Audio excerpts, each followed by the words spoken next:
Hello, Zoom will not let me record for some reason, so I am doing this on my phone. My name's Morgan Fisher, and I will be presenting Walt Disney World, their environmental and employee engagement in CSR.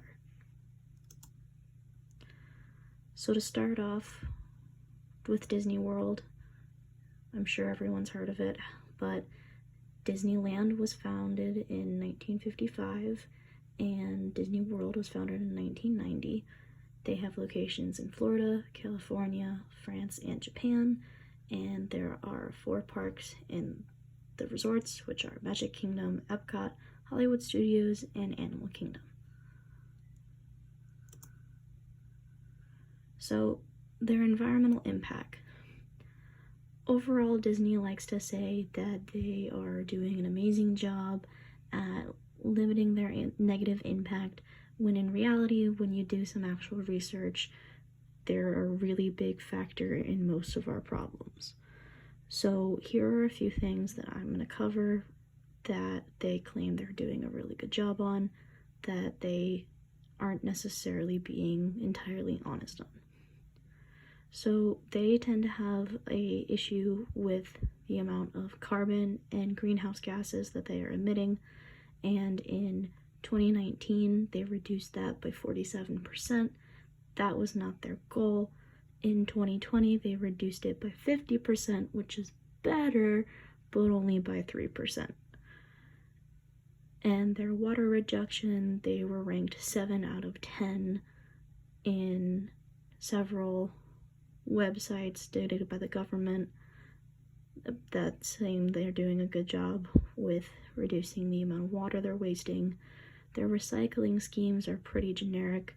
They do, however, tend to keep the parks very clean and encourage recycling. Their wildlife efforts so far seem to be the one thing that is true.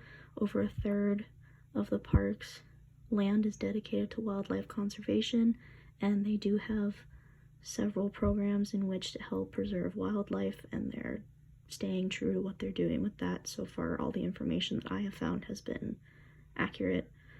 With renewable energy, so because the parks are huge, there needs to be a big energy source. That's usually why they have such a high carbon and greenhouse gas emission. They have invested in solar power, however they haven't invested in any other types of renewable energy, and they want to give themselves a pat on the back because they invested in solar power, and that's not really enough. So for sustainable transportation, they ranked a 9 out of 10 compared to Orlando, Universal, and other parks that have transportation options. They are trying to limit the amount of buses they allow to go and pick up people, and however they are offering the buses so that people are less likely to come drive to the park and help with fuel. So their overall plan, by 2020 they wanted to reduce their greenhouse gases by 50%, which they achieved. And by 2030, they want to achieve a net zero, which I personally view as unrealistic, since looking at their plan for 2020 and in previous plans, they set goals in 2012 that they weren't able to reach until 2019. So it seems a little far-fetched for them to be setting such high goals, and they just really have a big talk for the future, and I'm not seeing a lot of evidence to back up that they'll be able to do it. So their employees, they get paid $13 an hour. They do have a lot of healthcare and insurance policies and dental plans. They get free tickets and discounted merchandise. However, they want them to work between 50 to 60 hours a week, and you would think working at the happiest place on earth would be great, when in reality you have to deal with harassment and abuse from customers every single day, and many employees do report harassment, sexual harassment, abuse, and just rude behavior from customers, and Disney has done nothing to help them. They do have really strict rules if you want to work for Disney, and you can see them on their website. They're understandable, but they're a little ridiculous. So this brings me to the Disney College program, where you get to actually live and work at Disney for like 5 to 7 months. You get paid the same as employees, but rent gets taken out of your paycheck.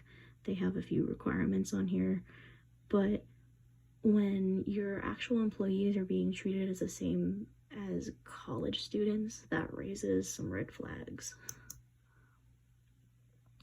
So my overall criticism for Disney is they have unrealistic CSR environmental plans.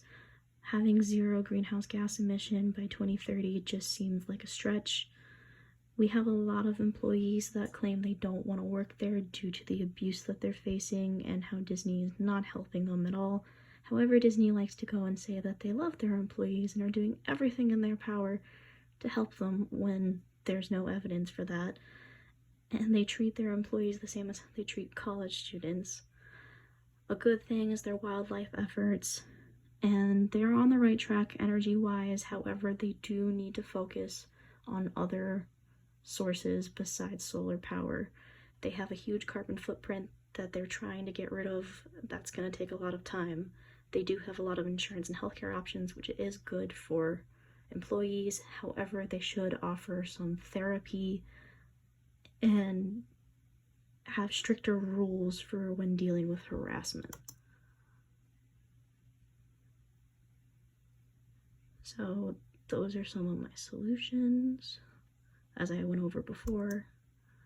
And yeah, so overall, employees need to have better care, they need therapy, they need to have work for a place that has their back, and